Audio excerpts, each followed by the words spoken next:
الذي جمع مالا وعدده. Wealth obsession. This verse warns against harmful behavior driven by greed and miserliness.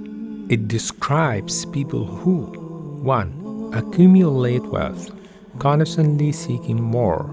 2. Obsessively count their wealth, showing excessive attachment. This behavior stems from a fear of poverty. It also comes from an excessive love of wealth. It leads to selfish actions. Reflections and lessons. 1. Avoid obsessing over material wealth. 2. Be mindful of the negative effects of greed on your character and society. 3. Strive for a balance between financial security and moral integrity. 4.